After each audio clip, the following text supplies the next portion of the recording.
We're a little late on our Metal Gear Solid 5 review. We know that, but we got into this huge game, and we've played a ton of this sucker. What do you think about Metal Gear Solid 5 Phantom Pain, my friend? We have played a lot of Phantom Pain. Yes. I don't think we've played enough yet. We have to go back and play some more. This is a huge game. It keeps growing. You think you've seen the limits of it. You think you've touched the bottom of the pool. Yeah. Then there's a new bottom, then there's a bottom below that bottom. Yes. And you just keep kind of touching bottoms. Anyway, that sounds like a perverse game. Yeah. We'll talk about that another time. Kind of like a good Metal Gear analogy, though. What? Our old friend Solid Snake, but this is Venom Snake. Venom Snake. I don't even understand at all what's going on in the fiction. Well, Can you sum it up for me? He's Big Boss. He is the actual guy that ends up turning into the enemy in the events of Metal Gear Solid 4, which was the final fight between Solid Snake and Big Boss.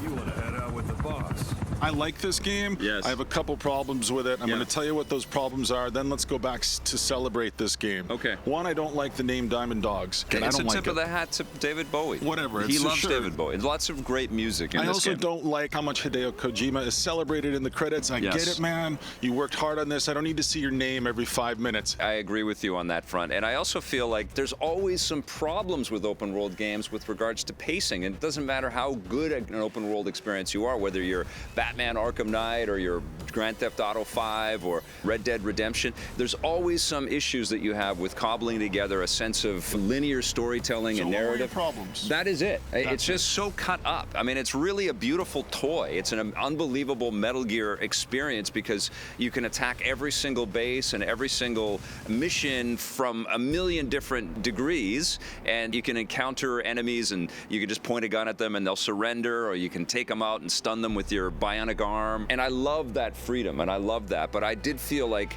and this is a weird analogy, I felt like I was watching a season of Smallville, you know, where there were lots and lots of episodes where it just felt like it was kind of treading water, it was repeating themes, and then there was this big overarching, beautiful story thing that sort of cut into the DC narrative. It's the same kind of thing here. I really wanted more of the amazing, over-the-top boss encounters and incredible experiences with all of these robust characters, and I felt that they were a little bit scattered with a lot of routine, repetitive, take out this guy, go rescue this prisoner. Of all the Kojima games, this is the one that has the least amount of Kojima in it. Okay. He kind of steps into the back seat. He's like, I'm going to create this whole world. I'm going to give you all these things to play with. There are all kinds of toys. You can go in, do this however you want. Yeah.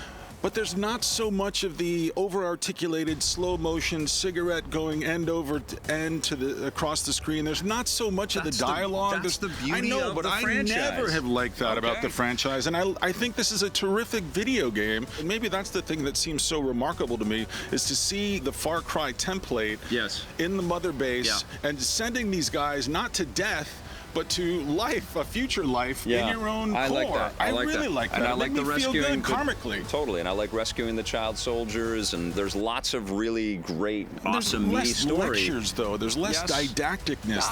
There's still a little bit. A little bit, but this is the least amount in any of the Kojima games. I can't believe I'm not changing my opinion of the whole series, but and I'm not saying you're right, because you're not. I'm right. No, but I really like this. What are you going to give Metal Gear Solid 5? 9 gets a 9.5 from me.